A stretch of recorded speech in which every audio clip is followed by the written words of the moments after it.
My war with the homeowners association didn't start over a fence or a poorly parked car. It started with a patch of dirt and a philosophy.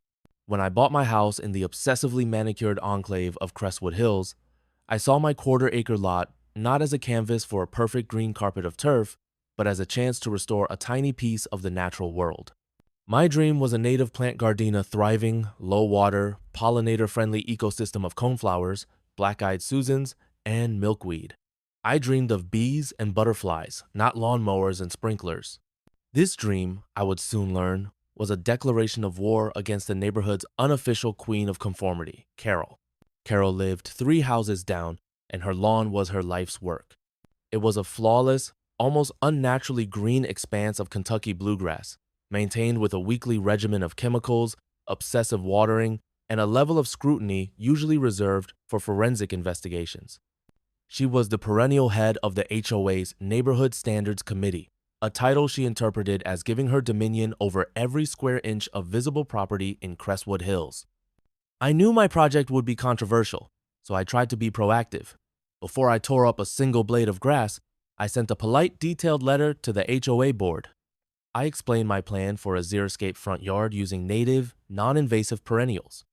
I included a plant list and even some articles from our state university's agricultural extension about the ecological benefits of reducing turf grass. I was trying to educate, not antagonize. The initial stages of my project were, admittedly, ugly. A front yard transitioning from turf to meadow looks like a neglected dirt patch for a while. This was all the opening Carol needed. The first violation notice arrived within a week, citing a vague clause about failure to maintain landscaping in a neat and orderly condition. I responded with another letter, patiently explaining that this was a temporary phase in a planned landscaping project. The second notice came 2 weeks later, this time with a $75 fine. The presence of noxious weeds is not permitted, it declared. I looked at my list of carefully selected native wildflowers.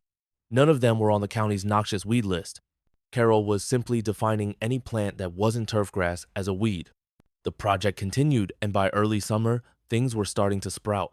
It was still patchy, but the first coneflowers were beginning to bud. This progress seemed to infuriate Carol even more. She confronted me one afternoon while I was pulling up some actual crabgrass near the sidewalk. "This is a disgrace, David," she said, her arms crossed, her voice tight with disdain. "This entire neighborhood works hard to maintain a certain standard, and you are deliberately dragging it down with this mess." "It's a native plant garden, Carol," I said calmly. "It's better for the environment and will be beautiful once it's established." "It's weeds," she snapped, "and it's bringing down my property value. You will be hearing from the board, formally." The formal hearing was a kangaroo court where Carol presented a slideshow of my blighted property, and the board, under her influence, voted to impose escalating daily fines until I restored the lawn to approved turf. I refused, and the fines began to accumulate on paper, a threatening cloud of debt I was determined to fight. The real escalation came in late July. It was a hot, dry summer, and as any gardener knows, native perennials are smart. They go dormant in extreme heat to conserve water. My coneflowers drooped, and the leaves on the milkweed turned brown at the edges. To a knowing eye, it was a natural cycle. To Carol, it was an opportunity. I was in my garage, working on a project, when I heard the unmistakable sound of a siren approaching. I peered out the window, and my stomach turned to ice. A police cruiser was pulling up to the curb right in front of my house. I stepped outside, my heart pounding with a mixture of disbelief and fury. Carol was already marching across her perfect green lawn to meet the 2 officers getting out of the car. "Thank you for coming so quickly, officers," she exclaimed, her voice filled with a theatrical panic. She pointed a trembling finger at my yard. "This property is a severe public safety hazard. It's a tinderbox, a fire trap, and it's attracting vermin. I'm sure it's filled with snakes and rats. It needs to be condemned." One of the officers, a woman with a calm, professional demeanor, looked from Carol's frantic gesturing to my admittedly brownish, but clearly not on fire, yard. She walked towards me. "Good afternoon, sir. We received a 911 call about a potential fire hazard and a public health risk at this address." This was the moment. The argument wasn't about aesthetics anymore. Carol had escalated it to a public safety emergency. She had brought a cannon to a flower fight, and I had to be ready. "Good afternoon, officer," I said, keeping my voice as level as possible. "My name is David. I can assure you there is no fire hazard here. This is a xeriscaped garden with native, drought-resistant plants." Carol scoffed loudly from behind the officer. "He calls it a garden. It's a pile of dead weeds. One stray spark and the whole neighborhood could go up in flames." The officer turned back to me, her expression unreadable. "Sir, your neighbor is making a serious claim." "I understand," I said, "and she is fundamentally mistaken. In fact, what you're looking at is significantly more fire-resistant than her own lawn. Would you mind if I showed you why?" This piqued the interest of the second officer, a more senior man who had been silently observing. He nodded. "Go ahead." I walked into my house and returned a moment later with a thick 3-ring binder. It was my HOA war binder, and I had been adding to it for months. I opened it to the first tab. "Officers," I began, "this is a planned ecological landscape. The plants you see are native perennials. They go dormant in high heat, which is why they look brown. This is a natural water-saving survival mechanism. They are not dead." I flipped to the next tab.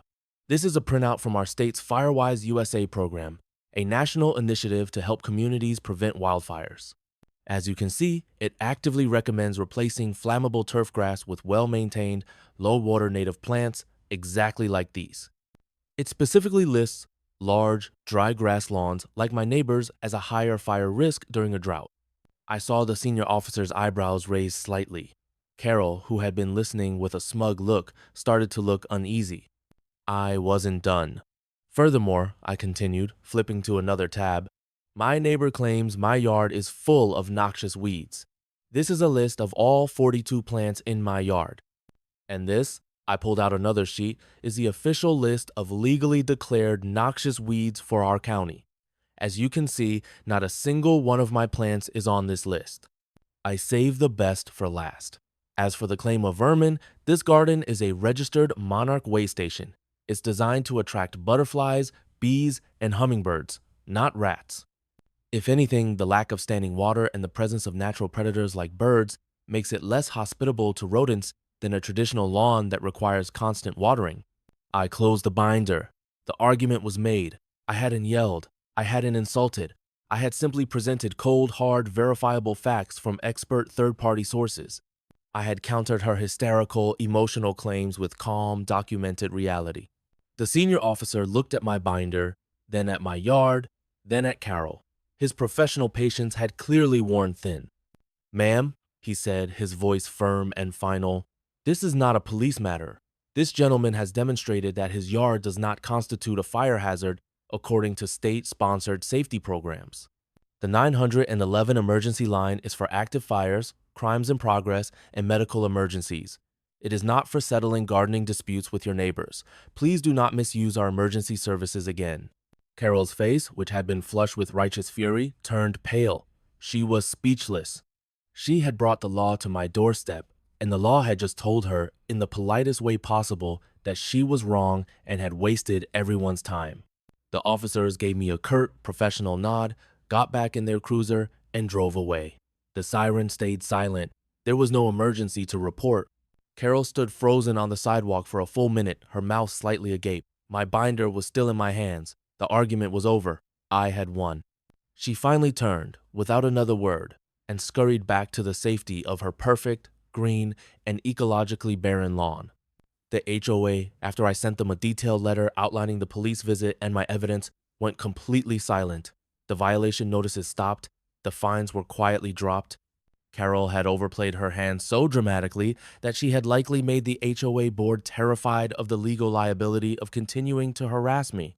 The following spring, my yard exploded into a riot of purple, yellow, and pink.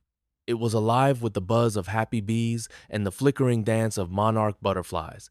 It was everything I had dreamed of. It was no longer just a garden. It was a statement. It was a testament to the fact that you can win against ignorance and petty tyranny, not by stooping to that level, but by rising above it with research, patience, and the unshakable power of the truth.